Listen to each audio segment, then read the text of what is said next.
এদিকে আইনগত ক্ষতি। কোনটা বাংলা? ইনজুরিয়া সাইন ড্যামনো, ইনজুরিয়া সাইন ড্যামনো। তাহলে এটা কি অ্যাকশনেবল?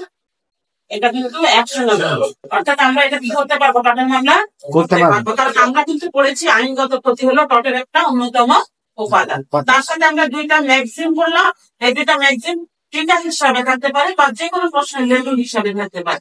তো এই কারণে আমি একটা চেষ্টা যখন ব্যবহার করছি তখন যে প্রশ্নগুলো হতে পারে, আমি যদি আইনগত ক্ষতি করি আমি কিন্তু জান করে 4 নম্বর উপাদানে চলে যেতে পারতাম, কিন্তু সেটা আমি করলাম না। আমি এর ভিতর থেকে যে দুটা পয়েন্ট আসতে পারে সেই দুটো আমরা করলাম। তাহলে একটা হলো ড্যামনাম সাইন ইনজুরিয়া, একটা হলো ইনজুরিয়া সাইন ড্যামনাম। তাহলে ড্যামনাম সাইন ইনজুরিয়া এবং ইনজুরিয়া সাইন ড্যামনামের পার্থক্য না, পার্থক্য ওটা ওইভাবে থাকবে না, হতে পারে এভাবে লিখবেন যে একটা ক্ষেত্রে শুধু আর্থ ক্ষতি হয়, প্রকৃত ক্ষতি হয়, স্বাচ্ছন্দ্যের ক্ষতি হয়, আর ইনজুরিয়া মানে হলো এখন আইনগত ক্ষতি হয়। তো কোনটা অ্যাকশনেবল?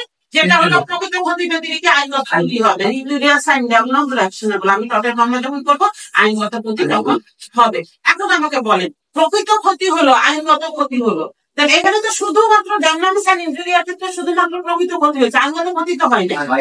আচ্ছা, দ্বিতীয়ত আমরা বলছি এটা ইনজুরিয়াস এন্ড ড্যামনাম ক্ষেত্রে প্রকৃত ক্ষতি ছাড়াই আইনগত ক্ষতি হয়েছে, তাহলে প্রকৃত ক্ষতি হয় না, আইনগত ক্ষতি হয়েছে।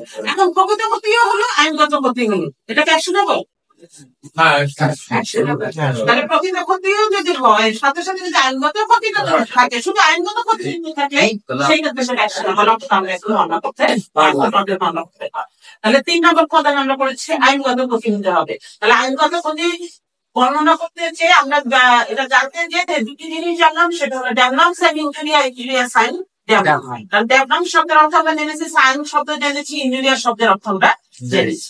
তাহলে এইভাবে আমরা দেখবো যদি থাকে দুইটা যদি এইভাবে কোশ্চেনের ইয়েতে থাকে বা টিকা থাকে, ঠিক অবশ্যই আমরা টাচ করে যাবো। ঠিক আছে, নাম্বার গেট হয় বেশি পাওয়া যায়, 5-এর মধ্যে দেখেন যে 4ও পাওয়া যায়। কিন্তু একটা কোশ্চেন যদি 20 মার্কসের হয় সেক্ষেত্রে কিন্তু 18-20 কখনোই পাওয়া যাবে না, সর্বোচ্চ 12-13।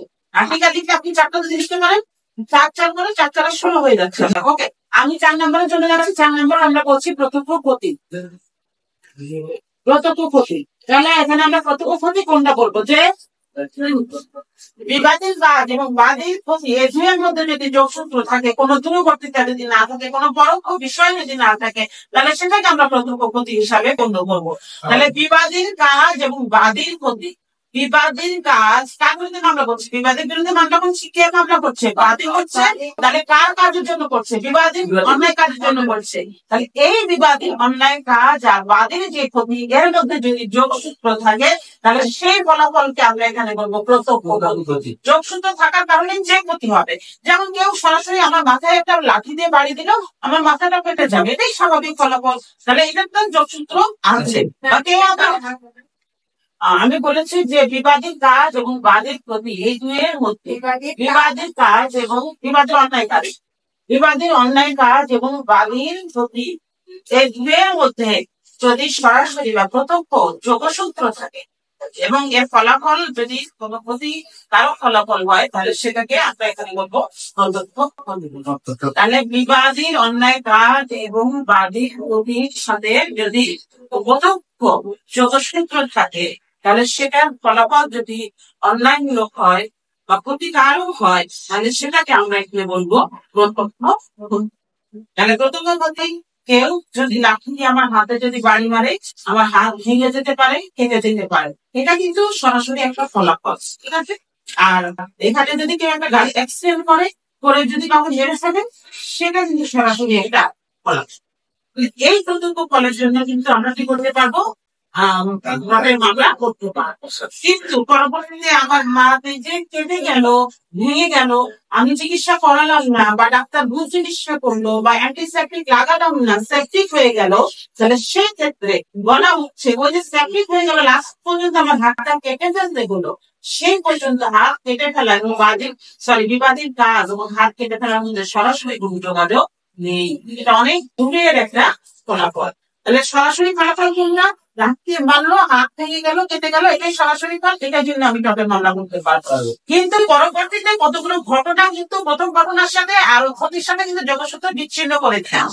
কি ঘটনা? ডাক্তার ভুল চিকিৎসা করেছে, বা আমি ঠিকমতো ওষুধটা খাইনি, বা আমি অ্যান্টিসেপটিক ঠিক মতো লাগাইনি, সেপটিক হয়ে গেছে, আমার হাতটা লাস্টে কাটা পড়েছে। তাহলে এর মধ্যে কতগুলো ঘটনা তো ঘটেছে।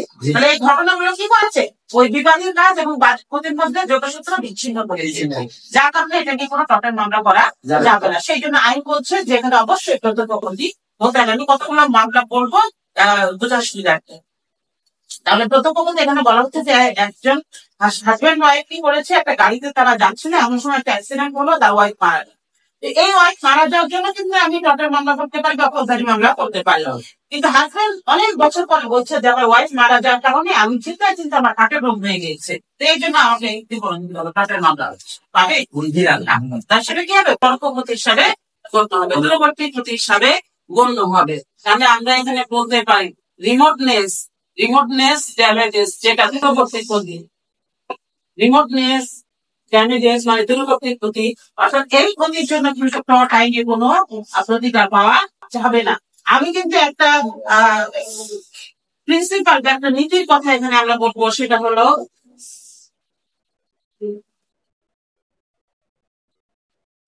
রিপ্লোমিস প্রিন্সিপাল। আচ্ছা, এটা কিন্তু একটা মামলা হচ্ছিল, রিপ্লোমিস প্রিন্সিপাল একটা মামলাতে হয়েছিল। কোন ক্ষেত্রে, এই পয়েন্টের ক্ষেত্রে আমরা এই ধরনের মামলা যদি এক্সাম্পল সময় যদি পাই, যদি হাতে লাগা খুব দ্রুত করতে পারি, সেট করতে পারি, যদি লিখতে পারি, ওই যে বললেন মার্কসটা ক্যারি করা সম্পূর্ণ ভাবে আপনার উপর নির্ভর করবে। এখন কেউ শুধু লিখলো যে প্রত্যক্ষপন্থী বলতে আমরা কি বুঝি, লিখে সে চলে যান। এখন আমি যদি এই যে রিমোটনেস ড্যামেজেস বা এটা প্রত্যক্ষপন্থী কিনা সেটা যদি বোঝাতে যদি একটা মামলা যদি আমি উল্লেখ করতে পারি, তাহলে যে শুধুই সংজ্ঞা লিখলো সে কি ধরনের মার্কস পাবে, আর যে একটা মামলার উদাহরণ দিয়ে যে লিখলো সে কি ধরনের মার্কসটা পাবে, সে বেশি পাবে, তাই না? এখানেই আসবে। তাহলে এখানে খাতা দেখার ক্ষেত্রেও কিন্তু আমাদের ওই জিনিসগুলো পাবো, কেমন লিখলো। এখন রিপ্লোমিস প্রিন্সিপালের ক্ষেত্রে বলা হয়েছে যে বাদীর একটি জাহাজ ইজারা নিয়েছিল। খেয়াল কর, বাদীর একটি জাহাজ ইজারা নিয়েছিল এবং ইজারা নিয়ে সেখানে সে এখানে তেল এবং গ্যাস ভর্তি টিন এখানে তার জাহাজে লোড করছিল। লোড করার সময় এখানে তারা একটা ছিদ্র পথ দেখতে পেয়েছিল জাহাজের মধ্যে, যেটা তারা ফিল আপ না করে বা সংস্কার না করে সেটা তারা খালাস এবং তারা লোড অ্যান্ড আনলোড করছিল। তারা সে টিনকে পরিপূর্ণ করছিল, আবার এটা নামাচ্ছিল। এই সময় কিছু দাহ্য পদার্থ ওই জাহাজের ভিতর পড়ে যায় এবং বিস্ফোরিত হয়ে জাহাজটি পুড়ে যায়। সেই ক্ষেত্রে জাহাজের মালিক এই রিপ্লোমিস নীতি অনুযায়ী তারা কি করলো, মামলা করলো যে আমার এই তাদের অবহেলার কারণে যে আমার জাহাজটি এখানে পুড়িয়ে গেছে, আমি চুরি বলতে।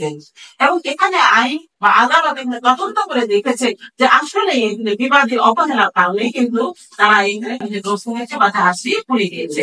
তখন একটা নীতি প্রতিষ্ঠিত করা হলো যে হ্যাঁ, এটা একটা প্রত্যক্ষপন্থী এবং এই বন্দির জন্য কিন্তু দায়িত্ব করে দিতে বাধ্য থাকবে। কে বাধ্য থাকবে? বিবাদী বাধ্য থাকবে। যে কি যারা নিয়েছিল সেই বিবাদী এখানে ক্ষতিপূরণ দিতে বাধ্য থাকবে, এবং সেই প্রিন্সিপালকে বলা হচ্ছে রিপ্লোমিস প্রিন্সিপাল। এটা ক্লিয়ার আপনারা? এবার সুন্দর একটা আমরা একটা করি, সেটা হলো ওয়াগন মান প্রিন্সিপাল।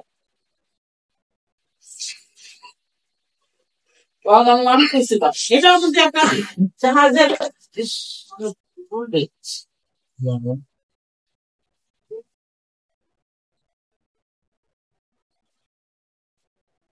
এই যে এটা লিখছিলাম না, ওয়াগন মান প্রিন্সিপাল, এটা কিন্তু একটা জাহাজ। এটা চিন্তা করবো আমরা এখন দেখি যে আসলে প্রথমপন্থী না দূরপন্থী। এখানে দেখা গিয়েছে যে বন্দরে একটি জাহাজ এখানে তার মেরামত কাজ করছিল এবং এখানে বন্দরে একটি জাহাজ নোঙর করা ছিল, সেই জাহাজে মাল বোঝাই করা হচ্ছিল এবং সেখানে দাহ্য পদার্থ জাতীয় মাল এখানে বা পণ্য তোলা হচ্ছিল জাহাজে, এবং তোলার সময় সে তিন থেকে কিছু দাহ্য পদার্থ পানিতে পড়ে যায় এবং বাদীর জাহাজ এই জাহাজ থেকে 600 ফুট দূরে অবস্থান করছে। কেন করতে হবে?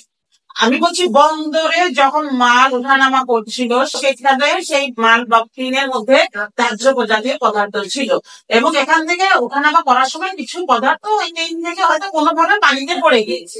আর বাদী যে মামলা করেছে তার জাহাজটি ছিল ওই বন্দর থেকে 600 ফুট দূরে এবং সেখানে যখন জাহাজটি অবস্থান করছিল তখন কিন্তু তারা মেরামতের কাজ করছিল। কোন জাহাজটা? ওই দূরে অবস্থান করছিল জাহাজটা, সেখানে তারা মেরামত কাজ করছিল। তারা যখন এখানে ওয়েল্ডিং কাজ করছিল, ওই যে তেল যে পড়ে গিয়েছিল বা দাহ্য পদার্থ যে পানিতে পড়ে গিয়েছিল সেটা ভাসতে ওই 600 ফুট দূরে ওই জাহাজের কাছে চলে গিয়েছিলাম। ওই জাহাজের নিচে কিছু তেল সিক্ত কাপড় ছিল, ওই জাহাজের নিচে কিছু তেল সিক্ত কাপড় ছিল, ওই তেলগুলোকে অ্যাবজর্ব করে ফেলেছিল ওই কাপড়গুলো। এবং সেখানে যখন ওয়েল্ডিং করছিল তখন সেখানে একটা বিস্ফোরণ ঘটে। যেহেতু বিস্ফোরণ ঘটে তাদের কিন্তু এখানে প্রতিশোধ নিতে হবে। তাহলে সেই ক্ষেত্রে কিন্তু তারা এখানে ওই ক্ষতির জন্য তারা মামলা দায়ের করে। তখন আদালত সিদ্ধান্ত নেয় যে এটা অনেক দূরের একটা ক্ষতি, কারণ 600 ফুট দূরে কেউ জানতে পারবে না যে এখানে বন্দরে কি পণ্য ওঠানামা করছে, সেই অনুযায়ী তারা সতর্কতাও গ্রহণ করতে পারে না। তো সেই ক্ষেত্রে এটা একটা দূরবর্তী ক্ষতি হিসাবে গণ্য হবে এবং এটার জন্য কোনো টোটাল মামলা করা যাবে না, করলেও সেটা কোনো সত্যতা পাওয়া যাবে না। এবং সেই নীতিটাকে বলা হচ্ছে ওয়াগান মাউন্ট প্রিন্সিপাল। এখন যদি কোশ্চেন থাকে এই নীতিটা কি, ওয়াগান মাউন্ট নীতি কি, আমরা তো করলাম, যারা ক্লাস করলাম পড়লাম। হ্যাঁ, এটা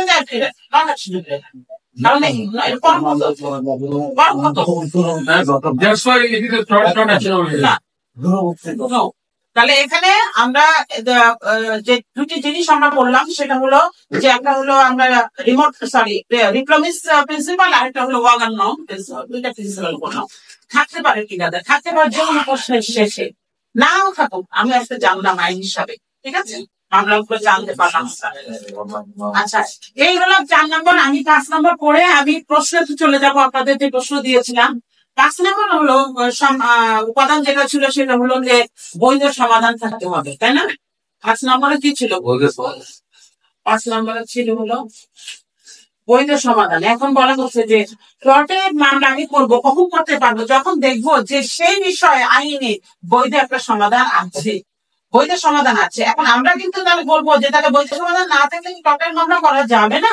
তো আমরা কিন্তু বলেছিলাম there is a no wrong without a remedy। First class আমরা পড়েছিলাম যে কোনো অন্যায় প্রতিকারহীন নয়। তাহলে কমন লয়ে যদি প্রতিকার দেওয়া সম্ভব না হয় তাহলে অবশ্যই আমরা ইকুইটি আইনের মাধ্যমে কিন্তু এটা প্রতিকার দেওয়ার চেষ্টা করতে পারবো। কারণ কমন লয়ে যখন ব্যর্থ হয়, যখন অসম্পূর্ণ থাকে, যখন প্রতিকার দিতে পারে না, তখন কিন্তু আমরা ইকুইটি আইনের সহায়তা নিয়ে থাকি। তাহলে সেক্ষেত্রে অবশ্যই দেখা যাবে যে কোন অন্যায় যখন পৃথিবীতে সংঘটিত হয়ে যায় তার প্রতিকার হয় কমন লয়ে থাকবে, না হলে কিন্তু সেটা ইকুইটি লয়ে অবশ্যই থাকবে। এটা কিন্তু there is no wrong without a remedy, এটা আমরা ফার্স্ট ক্লাসে পড়েছিলাম। তাহলে কত অন্যায় প্রতিকারবিহীন, এটা কিন্তু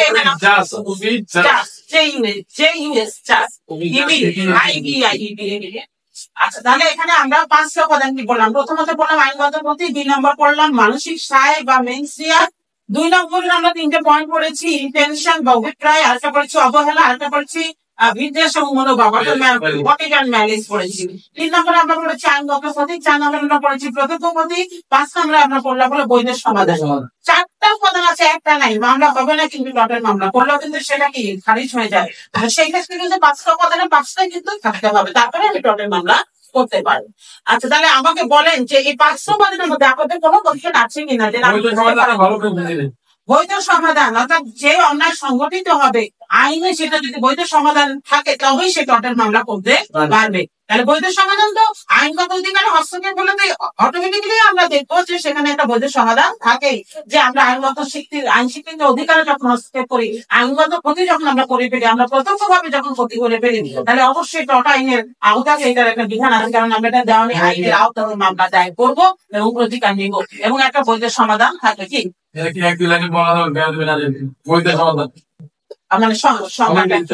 আচ্ছা, এখানে আমরা দেখবো যে মানুষের আইনগত অধিকারে হস্তক্ষেপ করার কারণে যে ক্ষতি সাধন হলো প্রতিকার হিসাবে প্লট আইনে এটার একটা বৈধ সমাধান থাকতে হবে।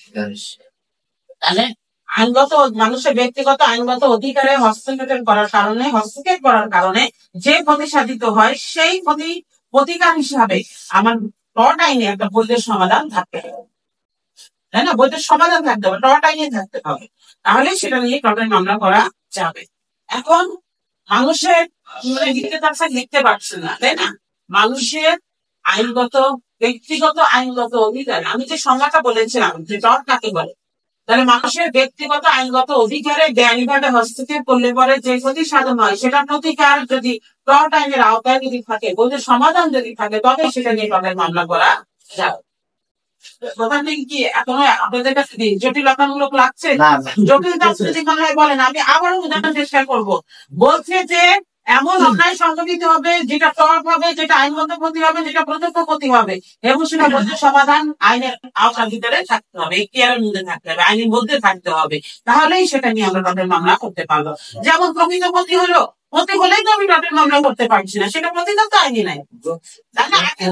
তারপর আমার ওই যোগসূত্র যদি না থাকে, দুটা কাজের মধ্যে বিবাদের কাজ এবং বাদের ক্ষতির মধ্যে যোগসূত্র না থাকে, সেটা নিয়ে তো টটের মধ্যে কোনো প্রতিকার বিধান নাই, তাহলে সেটা নিয়ে আমি টটের মামলা করতে পারবো না, বৈধ সমাধান তাহলে নাই। তাহলে প্রত্যক্ষ ক্ষতি না হলে বৈধ সমাধান নাই, তারপর আইনগত ক্ষতি না হলে সেটা বৈধ সমাধান নাই, তাই না? মেনস্টে বা মানসিক সহায়তা করতে পারে, সেটা বৈধ সমাধান নাই, তাহলে সেক্ষেত্রে আমি তো টটের মামলা করতে পারবো না। তাহলে ওই চারটার আলোকে কিন্তু দেখতে হবে যে আসলে আইনে বৈধ সমাধান আছে কিনা, টট আইনের আওতাতে বৈধ সমাধান আছে কিনা, তাহলেই আমরা সেখানে টটের মামলা করতে পারবো।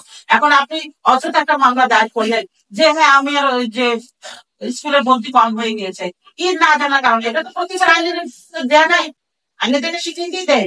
তাহলে আমি যত মামলা করি না কেন প্রতিকার পাবো, ক্ষমা কাটতে পড়ছি দিয়ে আমার শুধুমাত্র লুজার হতে হবে, তাই না? আমার আমার নিজস্ব আরো আর্থিক প্রতি সাধিত হবে, কারণ ব্যাংক মামলা করতে গেলে এটা তো ম্যাডাম সাধারণ মানুষ তো এটা জানে না আইন সম্পর্কে।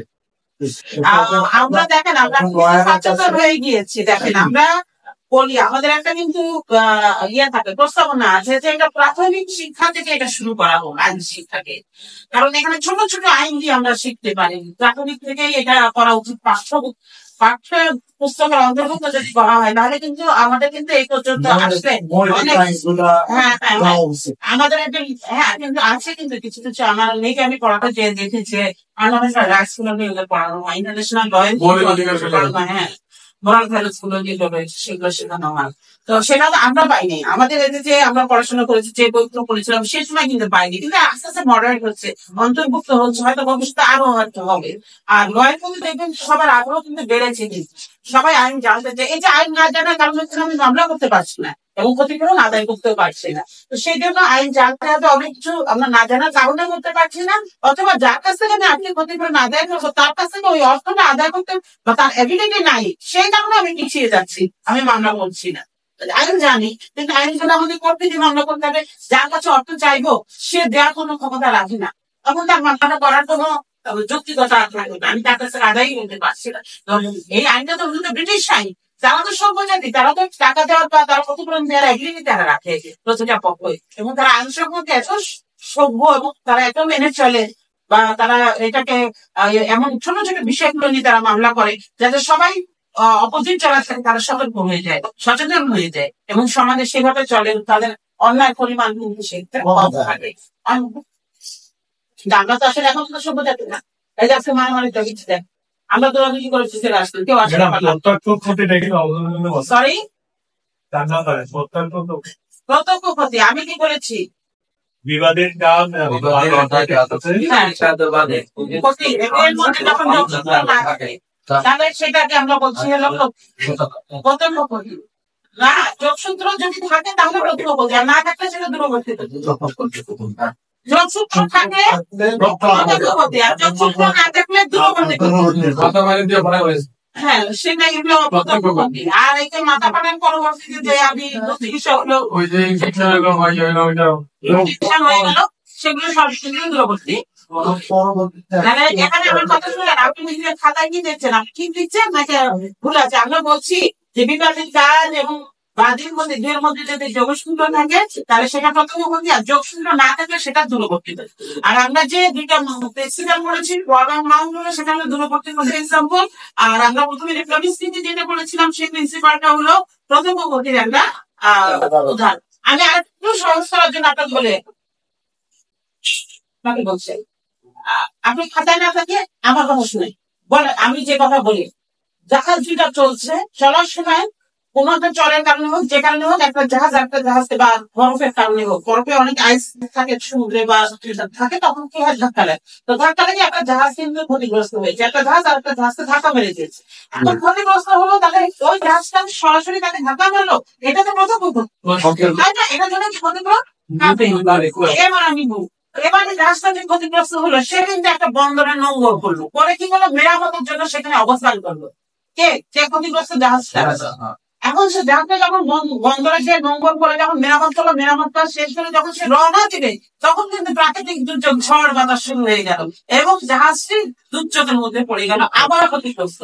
এই জন্য তো আমি জাহাজ চাই না। এখন এক্ষেত্রে সে আবারও বলছে যে সে যদি আমার কথা শুনে, সে যদি আমাকে ধাক্কা না মারতো, তাহলে আমাকে এখানে মেরামত করার জন্য অবস্থান করতে হতো না, আর আমাকে ঝড়ের কবলেও করতে হতো না। এই জন্য দিতে হবে। কিন্তু আইন বলছে যে এটা অনেক দূরের একটা ক্ষতি, এটাকে অনুমান করতে পারে না প্রাকৃতিক দুর্যোগের ক্ষেত্রে। অর্থাৎ এই ক্ষেত্রে কিন্তু সে কোনো ক্ষতিপূরণ পাবে না। ঠিক আছে? এবার ক্লিয়ার হচ্ছে না ভাই? জি, জি। আচ্ছা।